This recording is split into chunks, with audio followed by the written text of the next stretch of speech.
صلی علی نبینا صلی علی محمد۔ ان کا گوشت خدا کو پہنچانے کے لیے نہیں، بلکہ گوشت تو تمہارے کام ہی آئے گا، یہ بتانے کے لیے کہ ہم ہر چیز تیرے راہ میں قربان کرنے کے لیے تیار کھڑے ہیں۔ اس کا مقصد یہ ہے کہ تمہیں خدا کے حضور ان قربانیوں کی طرح تیار کیا جائے جن قربانیوں کی گردنوں پر تم چھری پھیرتے ہو، تاکہ ایک ایسا وقت آئے جب خدا کی رضا کی خاطر تمہاری گردنوں پر چھری پھیری جائے تو تم ان سے زیادہ صبر کے نمونے دکھاؤ جو یہ بے اختیار جانور دکھاتے ہیں۔ بس قربانی کی روح کا تعلق اس صبر کے ساتھ ہے، اور صبری ہے جو قربانی کو آسان کر دیتا ہے، صبری ہے جو قربانی کے دکھ دور کر کے اس کو اس کی بجائے لذت عطا کرتا ہے۔ بس اپنی قربانیوں میں اگر ان کو شامل کرو گے تو پھر تمہاری قربانی کی عید قبول کی جائے گی، پھر حقیقت میں تمہیں اس کی خوشیاں منانے کا حق ہوگا۔ بس ان مجبوروں کے لیے بھی عید لے کر آئیں، یعنی عید کی خوشیاں لے کر آئیں، ان کے گھروں میں پہنچیں، ان کو عید کا گوشت تقسیم کریں، اور محبت و عشق کے ساتھ خدا کی طرف سے، نہ کہ اپنی طرف سے، جو خدا کی خاطر خود اپنی تکلیفوں پر پردے ڈالے بیٹھے، تم اس طرح ان کو گوشت پیش کرو کہ ان کی اس عزت کے بھرم پھوٹ جائیں، اس مجبوری کے بھرم پھوٹ جائیں۔ نہیں، ہرگز نہیں، کانے کا خیال کرنا، پہلے کانے ہیں، اس طریق پر اس کو پیش کرو کہ کسی کو کانوں کان خبر نہ ہو، کوئی نہ دیکھ سکے کہ کیسا ضرورت مند تھا، کن تکلیفوں پر بیٹھا ہوا کانے تھا، کہ خدا نے اس کے لیے آج کے دن یہ تحفہ بھیجا ہے۔ یہ آیات جن کی میں نے تلاوت کی ہے سورہ حج کی 35 تا 38 آیات ہیں، جن میں عید الاضحیٰ کا فلسفہ بیان فرمایا گیا ہے، یعنی وہ عید جو قربانیوں کے بعد آتی ہے، وہ عید کیا ہوتی ہے، ان قربانیوں کی حقیقت کیا ہے جو اس عید کے موقع پر پیش کی جاتی ہیں۔ وَلِكُلِّ أُمَّةٍ جَعَلْنَا مَنْسَكًا، فرمایا ہم نے ہر قوم کے لیے، ہر امت کے لیے قربانی کا ایک طریق مقرر فرمایا ہے۔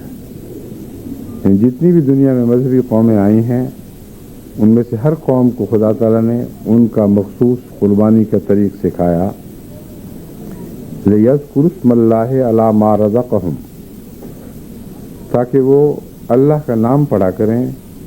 اس پر جو خدا تعالیٰ نے انہیں بطور رزق عطا فرمایا ہے، من بہیمۃ الانعام، چوپائے مویشیوں میں سے، یعنی مویشی چوپائے جو انہیں بطور رزق عطا فرمائے ہیں۔ اور بہیمۃ الانعام میں در حقیقت انسانی زندگی کے تمام سہاروں کا جو رزق کے سہارے ہیں ذکر فرما دیا گیا ہے، کیونکہ دودھ بھی انہی جانوروں سے ملتا ہے، اور گوشت بھی انہی جانوروں سے میسر آتا ہے، کھالیں بھی انہی جانوروں کی استعمال کی جاتی ہیں، سبزی کے کاشت کے لیے بھی یہی جانور استعمال ہوتے آئے ہیں۔ بس وہ گندم کی ضرورت ہو یا روٹی کی یا پانی کی، اور دودھ پانی کی ضرورت بھی مہیا کر دیتا ہے۔ تمام تر انسانی زندگی کا انحصار چوپائے مویشیوں پر ہے۔ فرمایا لِكُلِّ أُمَّةٍ جَعَلْنَا مَنْسَكًا لِيَذْكُرُوا اسْمَ اللَّهِ عَلَى مَا رَزَقَهُمْ، کہ ہم نے یہ قربانی کے طریق سکھائے ہیں ایک خاص مصلحت کے پیش نظر۔ فَإِلَٰهُكُمْ إِلَٰهٌ وَاحِدٌ، اور تمہارا خدا ایک ہی خدا ہے، یعنی جو جانوروں کا خدا ہے وہی تمہارا خدا بھی ہے۔ وہ جانور جن کو تم قربان کرتے ہو وہ بھی اسی خدا کی پیدا کی مخلوق ہیں جس خدا کے تم مخلوق ہو۔ فَلَهُ أَسْلِمُوا، بس اسی کے حضور فرما برداری کرتے ہوئے جھک جاؤ، اسی کے حضور اپنا سب کچھ کر دو۔ وَبَشِّرِ الْمُخْبِتِينَ، اور وہ لوگ جو عاجزی کرتے ہیں انہیں خوشخبری دے دے۔ اس آیت میں جو عظیم نصائح فرمائی گئی ہیں وہ انسانی زندگی کے ہر شعبے پر حاوی ہیں۔ سب سے پہلے تو قربانی کا یہ مفہوم سکھایا گیا کہ تمہارا تمام تر انحصار تمہاری زندگی کا ان بہائم پر ہے جن سے تم ہر قسم کی غذا حاصل کرتے ہو، اور تمہاری زندگی کو آسان کرنے کے لیے دیگر فوائد بھی ان کے ساتھ وابستہ ہیں۔ یہی بہائم ہیں جن پر سفر کیے جاتے ہیں۔ دراصل انعام میں سے انعام کا لفظ سب سے زیادہ اور اول طور پر اونٹوں پر اطلاق پاتا ہے، اور اونٹوں میں جتنے فوائد مویشیوں کے پائے جاتے ہیں اتنے کسی اور جانور میں نہیں پائے جاتے۔ اس لیے اونٹ سے گویا کہ یہ معنی پکڑ کر دوسرے مویشیوں پر بھی اطلاق کر دیا گیا، ورنہ حقیقتاً لفظ انعام اونٹوں ہی پر اطلاق پاتا ہے۔ سواری اس پر کی جاتی ہے، بڑے بڑے بوجھ لادے جاتے ہیں، اور صحراؤں میں جبکہ کہیں پانی میسر نہ آئے اور جان آخری دموں پر پہنچے تو اونٹھی کو ذبح کر کے اس کے اندر سے پانی کی وہ ریزرو تھیلی نکالی جاتی ہے جو خدا تعالیٰ نے اس کے معدے کے ساتھ وابستہ چسپاں کی ہوئی ہے، اور آخری زندگی کا سہارا پانی کے طور پر بھی اونٹوں سے ملتا ہے۔ تو اونٹوں میں جو غیر معمولی صفات انسانی زندگی کے سہارے کی فطرتاً رکھ دی گئی ہیں، انہی کے پیش نظر وہ آیات جو سورہ جمعہ کے دن آپ کے سامنے تلاوت کی جاتی ہیں ان میں یہ توجہ دلائی وَإِلَى الْإِبِلِ كَيْفَ خُلِقَتْ،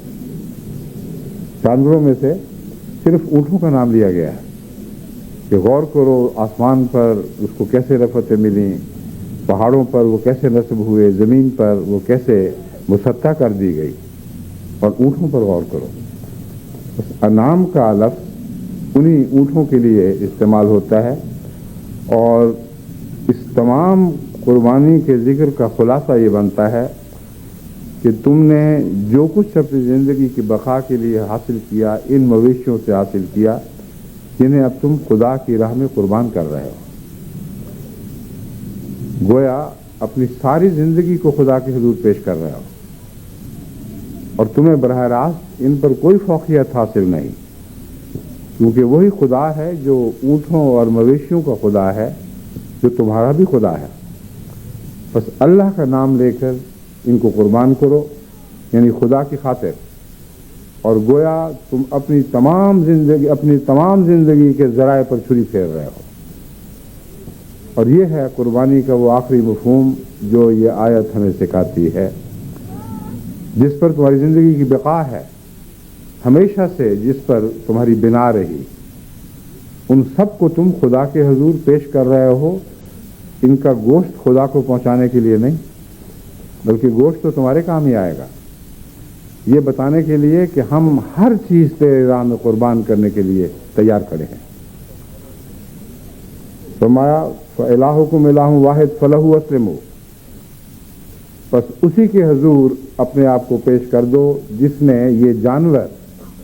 بے طاقت کر کے تمہارے سامنے پیش کر دیے۔ ان کی قربانی سے تمہیں اپنے نفسوں کی قربانی کی طرف توجہ ہونی چاہیے۔ تمہیں معلوم ہونا چاہیے کہ جس طرح یہ جانور تمہاری بقا کے لیے ہمیشہ کام آئے، اور اب نشان کے طور پر بھی تم نے انہی کی گردنوں پہ چھری پھیری، اس کا مقصد یہ ہے کہ تمہیں خدا کے حضور ان قربانیوں کی طرح تیار کیا جائے جن قربانیوں کی گردنوں پر تم چھری پھیرتے ہو، تاکہ ایک ایسا وقت آئے جب خدا کی رضا کی خاطر تمہاری گردنوں پر چھری پھیری جائے تو تم ان سے زیادہ صبر کے نمونے دکھاؤ جو یہ بے اختیار جانور دکھاتے ہیں۔ فبشر المخبتین، پس دیکھیں مخبتین کا ذکر فرمایا ہے اس قربانی کے بعد، جو جانوروں پر اتنا غیر معمولی تسلط رکھتا ہے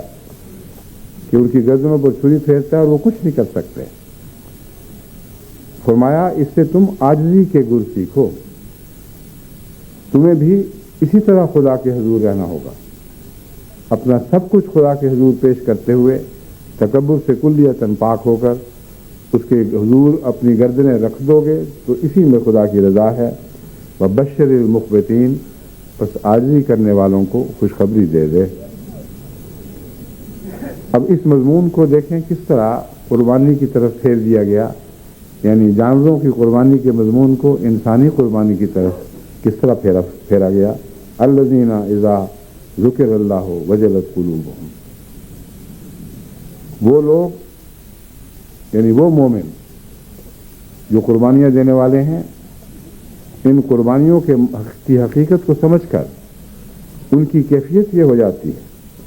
کہ جب خدا کا نام ان کے سامنے لیا جاتا ہے تو لرز اٹھتے ہیں، ان کے دل کانپنے لگتے ہیں. والصابرین علی ما اصابہم، اور جو کچھ بھی خدا کی راہ میں ان کو تکلیفیں پہنچتی ہیں اس پر صبر کرتے ہیں، کیونکہ وہ دیکھ چکے ہیں کہ ہم سے ادنا مخلوق نے ہماری خاطر اپنا سب کچھ قربان کیا، اور وہ خدا ہی تھا جس نے ان کو ہماری خاطر پیدا کیا اور ہمیں حق عطا فرمایا کہ ہم اس کا نام لے کر اس سے اجازت حاصل کرتے ہوئے ان کو قربان کر دیں. بس کیسی بے شرمی ہوگی، کیسی ناشکری ہوگی اگر خدا کی طرف سے قربانی کی آواز آئے اور ہم پیچھے ہٹ جائیں. فرمایا وہ آوازیں آنے والی ہیں، بس خوشخبری دے دے ان کو جو عاجزی اختیار کرتے ہیں، اور ان کے دلوں کی کیفیت یہ ہو جاتی ہے کہ جب بھی خدا کا نام ان پر پڑا جاتا ہے تو وہ لرز اٹھتے ہیں. والصابرین علی ما اصابہم، پھر جو کچھ بھی خدا کے رستے میں مصیبتیں اترتی ہیں ان پر وہ صبر کے نمونے دکھاتے ہیں. والمقیم الصلاۃ، اور عبادت کو قائم کرتے ہیں. ومما رزقناہم ینفقون، اور جو کچھ بھی ہم نے انہیں عطا کیا ہے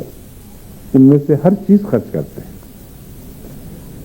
اب جانوروں کی قربانی میں جو کچھ خدا نے ان کو عطا کیا تھا وہ سب کچھ ہم نے ان سے لے لیا، ہر چیز اپنی بقا پر خرچ کی. ان کے دودھ سے ان کے بچوں کو کسی حد تک محروم کیا اور اپنے لیے اور اپنے بچوں کے لیے استعمال کیا. ان کی کھالیں ان کے بدنوں سے نوچ لیں اور اپنے خیمے بنائے اور اپنے لباس بنائے. ان کی پیٹھوں پر ہم سوار ہوئے، ان کے گوشت سے ہم نے غذا اور زندگی کا سہارا پایا. غرضی کہ کوئی ایسا حصہ نہیں بہیمۃ الانعام کا جس کو ہم نے اپنی بقا کے لیے استعمال نہ کر لیا ہو. فرمایا اب تم بھی خدا کی خاطر ایسا ہی کرو.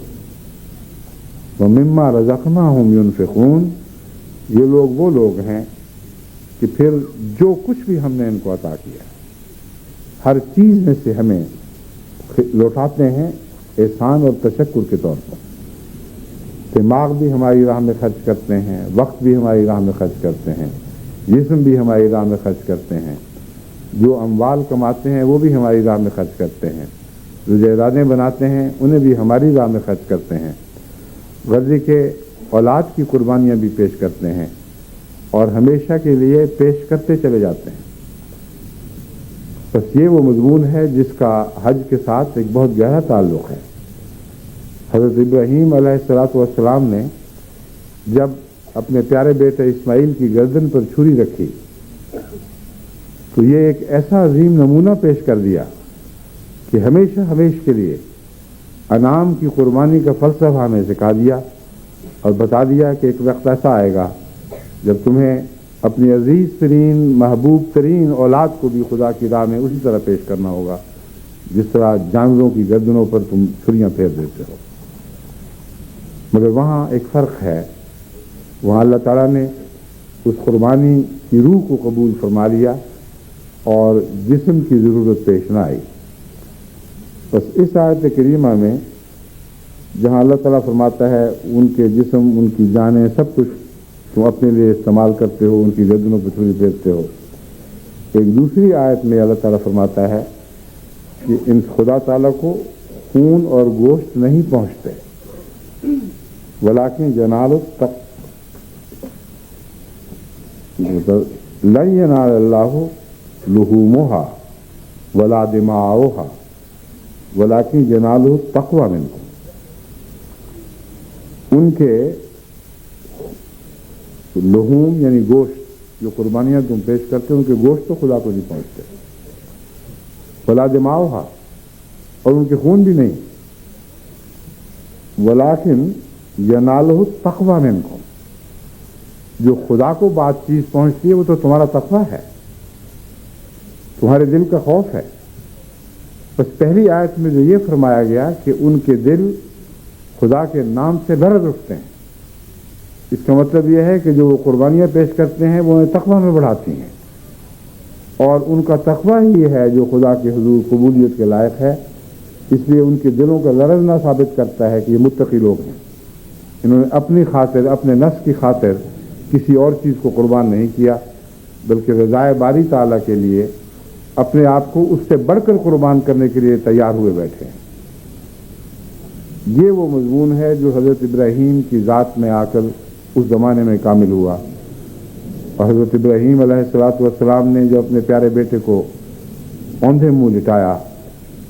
اور اس کی گردن پر چھری پھیرنے لگے، تو جو کیفیت باپ کی تھی اور جو بیٹے کی کیفیت تھی وہ ناقابل بیان ہے، دنیا کی تاریخ میں کبھی ایسا واقعہ نہیں۔ باپ نے کہا ہے میرے بیٹے، مجھے خدا نے حکم دیا ہے کہ میں تمہیں قربان کر دوں۔ نے کہا ہے میرے پیارے باپ، ویسا ہی کر جیسا خدا نے کہا ہے، اور تو مجھے انشاءاللہ صبر کرنے والوں میں سے پائے گا۔ بس یہ جو خدا تعالیٰ کی طرف سے پہلی آیت میں خوشخبری دی گئی ہے، وَالصَّابِرِينَ عَلَىٰ مَا أَصَابَهُمْ، یہ وہی مضمون ہے جو حضرت ابراہیم کی اولاد نے قربانی کے وقت پیش کیا، یعنی حضرت اسماعیل نے۔ انہوں نے یہی تو کہا تھا کہ تو ہمیں انشاءاللہ صبر کرنے والوں میں سے پائے گا۔ بس خدا کی راہ میں قربانی کا مضمون صبر سے ایک ایسا گہرا تعلق رکھتا ہے کہ اگر صبر نہ ہو تو اسی حد تک قربانی ضائع ہو جائے گی۔ اگر حضرت اسماعیل کامل وفا کے ساتھ پوری طرح سر تسلیم خم کرتے ہوئے یہ نہ کہتے کہ تو مجھے صبر کرنے والوں میں سے پائے گا، تو قربانی کا یہ مفہوم اس دن مر جاتا، اور پھر دنیا آگے قربانیوں کو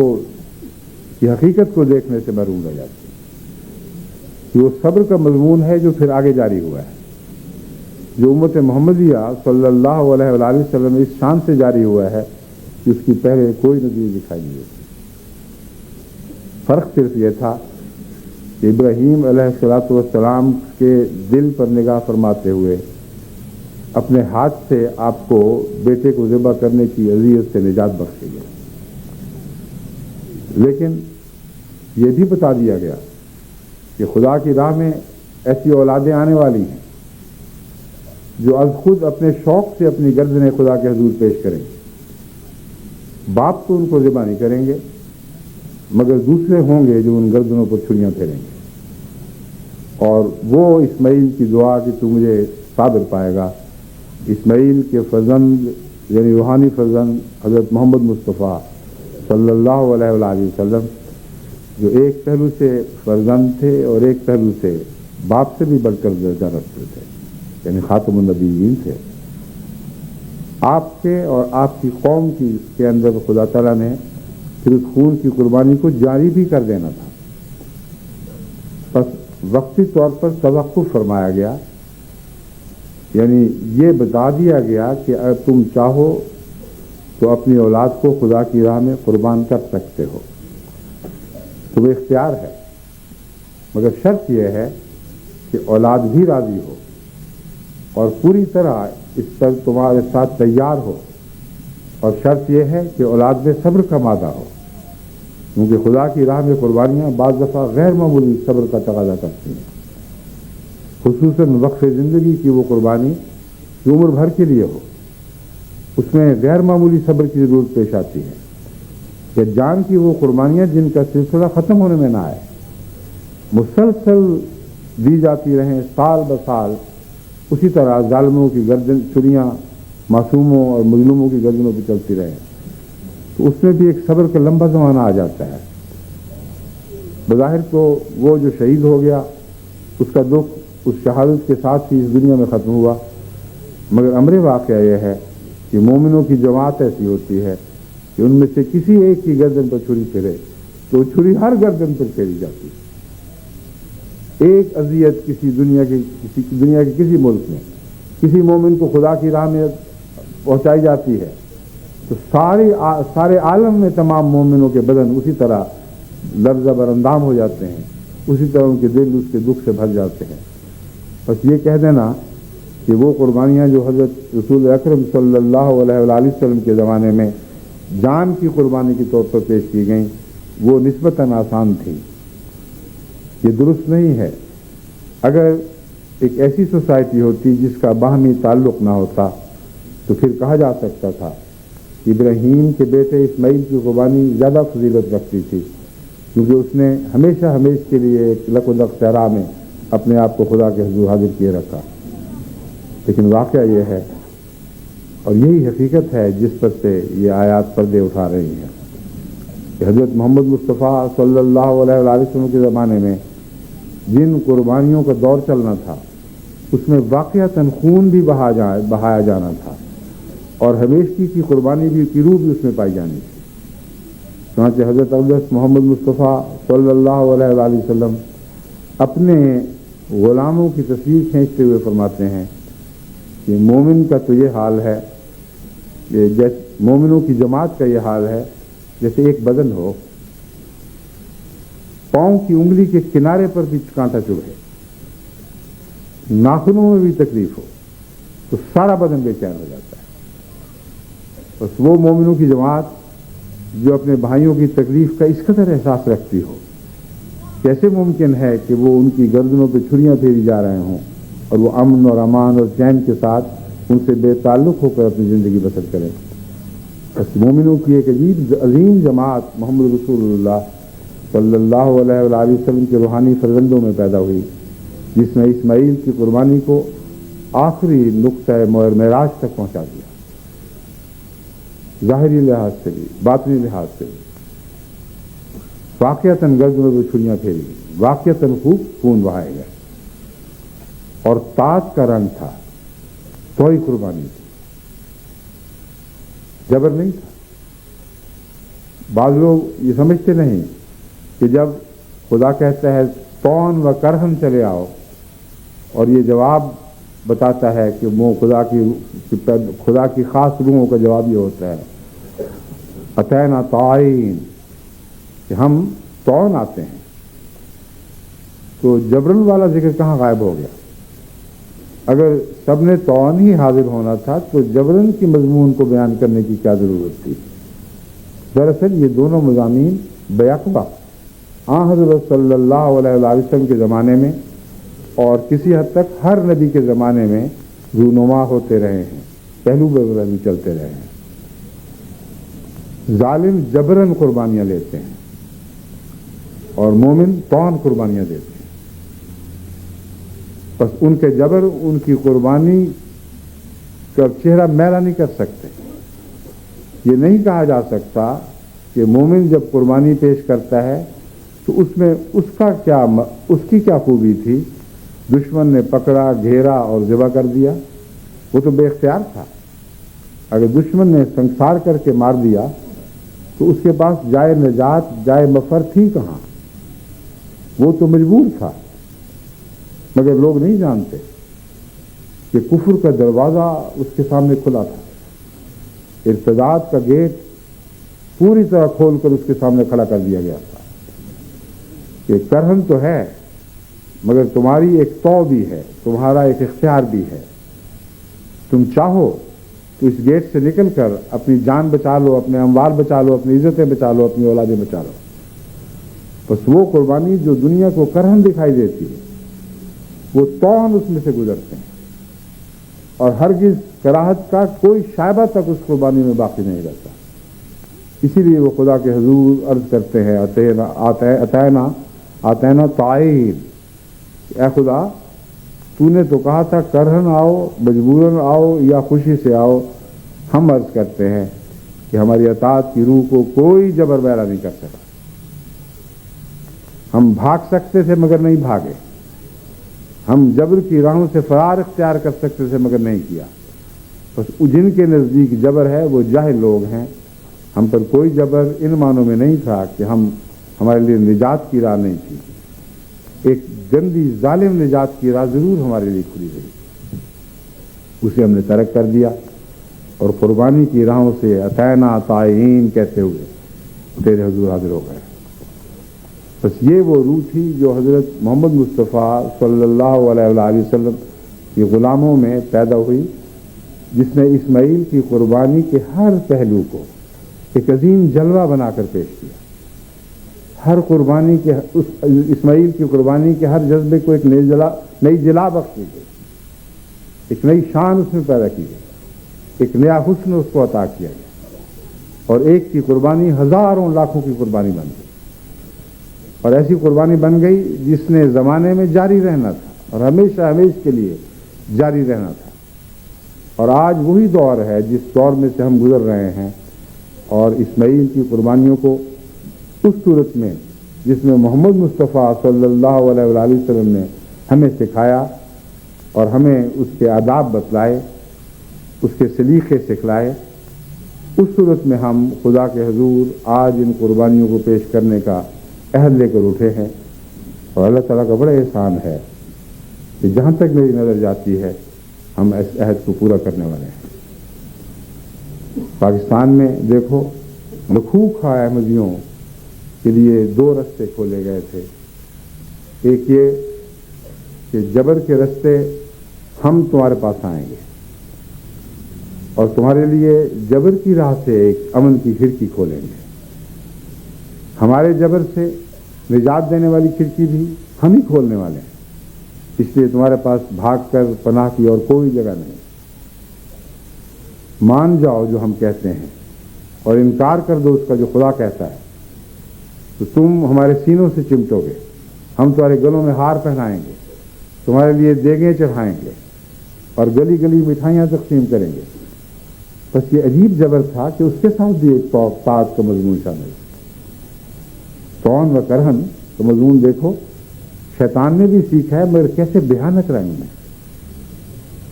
وہ یہ کہتا ہے کہ میری تلوار سے بچانے والا آج کوئی خدا نہیں،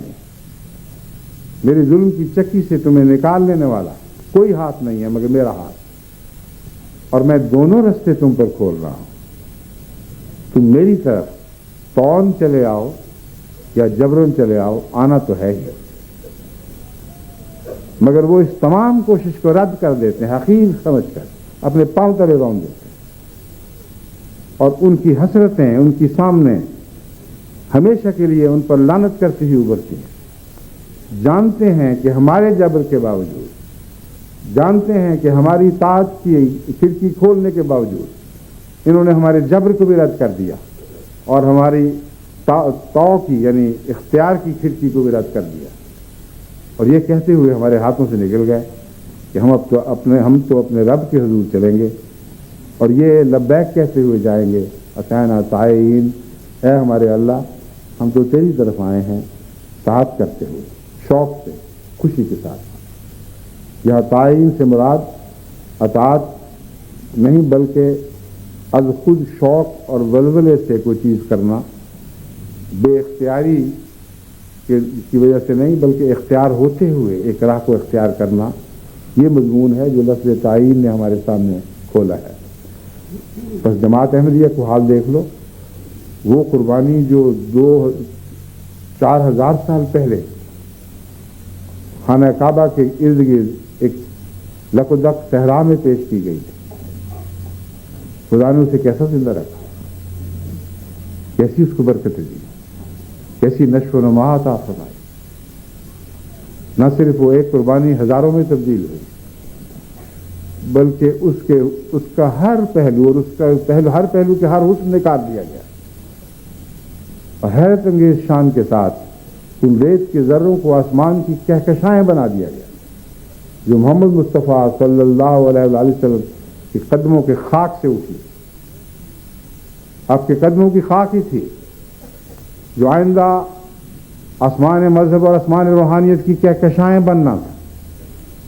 بس یہی وہ معنی ہیں جن میں حضرت صلی اللہ علیہ وآلہ وسلم فرماتے ہیں، اصحابی کالنجوم فمن اقتدیتم فاہتدیتم، دیکھو میرے صحابہ تو ستارے بن گئے، اب وہ ریت کے پامال ذرے نہیں جن کو تم اپنے پاؤں تلے کچلا کرتے تھے، جن کو گلیوں میں گھسیٹا کرتے تھے،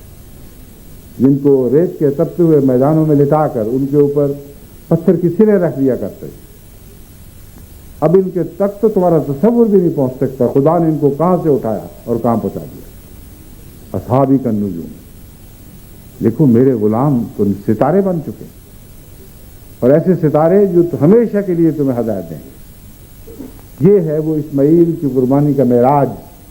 جو قرآن کریم نے ہمیں سمجھایا، اور حضرت محمد مصطفیٰ صلی اللہ علیہ وآلہ وسلم نے ایک حقیقت کی تاریخ لکھ دی، بنی نوع انسان کی تاریخ میں ایک نیا باب کھولا، اور ایسا باب کھولا جو زمین پر کھولا گیا لیکن آسمان تک پہنچا، اور آسمان پر ہمیشہ کے لیے ہماری رہنمائی کا ایک نشان بن گیا۔ وہ قربانیاں ہیں جو اب آسمان سے دوبارہ اتاری گئی، وہی قربانیاں ہیں جن کی طرف حضرت مسیح موعود علیہ الصلوۃ والسلام نے حضرت صلی اللہ علیہ وآلہ وسلم کی فرزندگی یعنی روحانی فرزندی کا حق ادا کرتے ہوئے اپنے اثر نو ان کا باب کھول دیا ہے، اور دیکھو کس شان سے کھولا گیا، کل عالم پر محیط ہو گیا ہے۔ کوئی خطہ ارض ایسا نہیں جہاں یہ قربانیاں پیش کرنے والے آج لبیک اللہم لبیک کہتے ہوئے خدا کے حضور حاضر نہ ہو رہا ہوں۔ بس یہ وہ قربانی کی عید ہے جس کی خوشیاں ان قربانیوں سے گہرا تعلق رکھتی ہیں۔ جتنا آپ اس عید کا فلسفہ سمجھیں گے، جتنا آپ اس عید کے فلسفے کو سمجھتے ہوئے خود اپنی روحوں کو قربانیوں کے لیے تیار کریں گے، اسی حد تک خدا تعالیٰ کے فضل کے ساتھ آپ کی قربانیاں قبول ہوں گی، ورنہ گوشت اور خون میں تو خدا کو کوئی دلچسپی نہیں ہے۔ وہ تقویٰ ہے جو اس گوشت اور خون کے نتیجے میں دلوں میں پیدا ہوتا ہے، جو دلوں کو خدا کے ذکر سے لرزا دینے والا تقویٰ ہے، وہ اپنے اندر پیدا کرو تو پھر یہ ساری قربانیاں قبول ہوں گی۔ اور میں سمجھتا ہوں اور مجھے اللہ تعالیٰ کی ذات سے حسن ظن اور توقع ہے کہ ہمیں توفیق بخشے گا کہ ہم عملاً اس نئے دور میں اپنی قربانیوں کے ذریعے اس دور کے رنگ بدل دیں گے۔ آج تو انسانیت کے چہرے کو دیکھو تو وہ خون سے آری ہے، کاٹو تو لہو نہیں بدلے، مردہ جسم ہیں جو پھر رہے ہیں جن میں روحیں موجود نہیں، روحیں دکھائی نہیں دیتی۔ بس وہ لوگ جن کو بلڈ کینسر ہو گیا ہو ان کی چہرے دیکھو تو تمہیں آج انسانیت کے اس چہرے کی یاد آئے گی جو روحانیت سے آری اور روحانی خون سے کلیتاً خالی ہے۔ ان میں آپ نے اپنی قربانیوں کا لہو بھرنا ہے، ان میں آپ نے اپنی قربانیوں کی روح پھونکنی ہے، تب یہ مردے زندہ کیے جائیں گے۔ اور یہ ممکن نہیں کہ محض لفظوں سے ایسا عظیم انقلاب برپا ہو۔ آج الحمدللہ اللہ کا جتنا بھی شکر ادا کیا جائے کم ہے کہ جماعت احمدیہ نے عالمگیر قربانیوں کے ذریعے ثابت کر دیا ہے کہ خدا کی نظر انتخاب صحیح جماعت پر پڑی تھی۔ یہ وہ جماعت ہے، اگر دنیا میں کوئی جماعت ہے تو یہی وہ جماعت ہے جو محمد مصطفیٰ صلی اللہ علیہ وآلہ وسلم کی غلامی کے انداز کو کے اعتبار کو پھر زندہ کرے گی، اور تمام دنیا کی زندگی کی یہی جماعت ہے جو اپنی توئی قربانیوں کے ذریعے ضامن بن جائے گی۔ بس اس قربانی کے فلسفے کو گہری نظر سے دیکھیں اور ہمیشہ یاد رکھیں، لن ینال اللہ لحومھا ولا دماؤھا، نہ ان کے گوشت خدا کو پہنچتے ہیں نہ پہنچیں گے، نہ ان کے خون، ولکن ینالہ التقویٰ منکم، ہاں تمہارا تقویٰ ہے جو خدا کے حضور پہنچتا ہے۔ بس خدا تعالیٰ ہمیں ہمیشہ اس تقویٰ پر قائم رکھے جو دراصل خدا کے حضور رفعت پانے والا ہمارے دل کا جذبہ ہے۔ ہم بھی یہیں مر کر اس دنیا میں خاک ہو کر پیچھے رہ جائیں گے، ہم میں سے ہر ایک نے آخر مٹی میں ملنا ہے۔ وہ قربانیاں جو ہم نے پیش کی تھیں وہ تو چند دن میں ہی بدن کی غذا بن کر اور ایک ضائع ہونے والا حصہ بن کر پھر مٹی میں مل گیا۔ وہ کیا چیز ہے جو زندہ رہے گی؟ وہ روح تقویٰ ہے، وہی روح تقویٰ ہے جو اس دنیا میں بھی آپ کے کام آئے گی اور کام آتی چلی جائے گی. آپ کو ہمیشہ صحیح رستے پر قائم رکھنے اور صحیح رستے دکھانے کے لیے ایک قوی نور کا کام دے گی جو آپ کی عقلوں کو بھی روشن کرے گا, آپ کی بیرونی راہیں بھی آپ پر خوب کھول دے گا, آپ کو دکھلا دے گا کہ کہاں قدم رکھنا ہے, کہاں قدم نہیں رکھنا. اور پھر آپ کی راہ ہمیشہ خدا کی سمت رواں ہوگی, اور وہی راہ ہے جس پر قربانیوں کے مطالبے ہوں گے, وہی راہ ہے جس پر آپ ان مطالبوں کے پورا کرتے ہوئے لبیک اللہم لبیک کہتے ہوئے آگے بڑھتے چلے جائیں. آج کے دن حج پر جو 20 لاکھ مسلمان دنیا سے جمع ہے, ساری دنیا سے جمع ہوا ہے, اور آج کے دن جو بار بار لبیک اللہم لبیک کی آوازیں وہاں سے بلند ہو رہی ہیں, اللہ ہی بہتر جانتا ہے کہ کتنے ان میں سے ہیں جن کی روح کی گہرائیوں سے آوازیں اٹھ رہی ہیں. اللہ کے سوا کسی کو علم نہیں کہ کتنے ہیں جب وہ واپس جائیں گے تو اپنے مفاد کی خاطر دوسروں کی گردنوں پر چھری پھیریں گے, اور خدا کی خاطر اپنی گردنوں پر چھری پھیرنے پر کبھی آمادہ نہیں ہوں. ان کا معاملہ خدا کے ساتھ ہے, مگر 1 کروڑ جماعت احمدیہ کی طرف سے میں خدا کے حضور یہ عاجزانہ عرض کرتا ہوں کہ اے خدا ہم تو حاضر ہیں, تو نے جس حد تک رحم اور شفقت کے ساتھ ہمیں آزمایا, تو ہی ہے جس نے ہمیں ہمت عطا فرمائی, ہمیں توفیق بخشی کہ ان قربانیوں کو جن کو تو نے آسان کر دیا تھا ہم نے تیرے فضل کے ساتھ ان پر قدم رکھتے ہوئے صبر کے نمونے دکھائے اور آہ بکا نہیں کی. ہمارا رونا, ہمارا گریا تیرے ہی حضور رہا, اور ہم جیسے حاضر تھے ویسے آج بھی حاضر ہیں. تو ہی جانتا ہے کہ قربانیوں کے کتنے دن باقی ہیں, مگر ایک دور کی ایک قربانیاں اگر ختم بھی ہو جائیں اور اگر وہ آئندہ دور پہ دوسری قربانیوں میں تبدیل نہ ہو تو یاد رکھیں پہلے دور کی قربانیاں بھی رائے گاں گئے, کیونکہ قربانیوں کا مضمون اپنے اندر یہ روح رکھتا ہے کہ وہ کبھی ختم نہ ہو. تو جب ہم قربانیوں کے دور کے ختم ہونے کی دعا کرتے ہیں تو ہرگز یہ مراد نہیں کہ ہمیشہ کے لیے اپنی نسلوں کو ان برکتوں سے محروم کر دینا چاہتے ہیں جو برکتیں ہم نے جن برکتوں سے ہم نے خوب حصہ پایا. اگر یہ برکتیں نہیں تھیں تو پھر تو لعنتیں تھیں,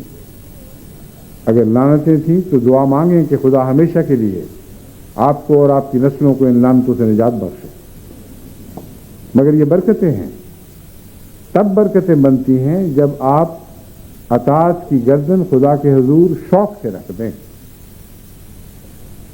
جب اپنی پہلی نسلوں کو مخاطب ہو کر کہیں کہ ہاں ہمارے لیے قربانیوں کی دعائیں بے شک کرو, تم ضرور ہمیں انشاءاللہ صبر کرنے والے پاؤ گے. بس قربانی کی روح کا تعلق اس صبر کے ساتھ ہے, اور صبر ہی ہے جو قربانی کو آسان کر دیتا ہے, صبر ہی ہے جو قربانی کے دکھ دور کر کے اس کی بجائے لذت عطا کرتا ہے. بس اس شرط کے ساتھ ہمیشہ جہاں ہم یہ دعا کرتے ہیں کہ اے خدا قربانیوں کا ظاہری دور ختم ہو کر اس دور پر منتج ہو جب کہ ہم یہ اعلان کر سکیں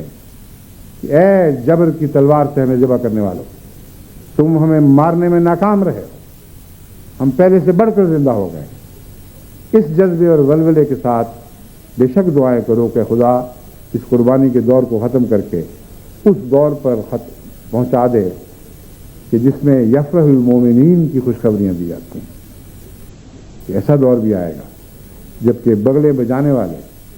اپنے منحوس انجام کو پہنچ گئے ہوں گے, اور وہ دن صرف مومنوں کے خوش ہونے کا دن ہوگا. بس ان معنوں میں قربانیوں کے انجام اور اس کے طبی نتائج کے لیے دعائیں کرو, مگر ہرگز وہمہ بھی دل میں نہ لاؤ کہ قربانیاں ایک لعنت تھیں, اور اپنی آئندہ نسلوں کو قربانیوں سے بچانے کے لیے دعائیں کرو. ہاں یہ دعا کرو کہ اے خدا ہماری نسلوں کو بھی ہماری طرح صبر کی توفیق بخشنا, ان کا سہارا رہنا,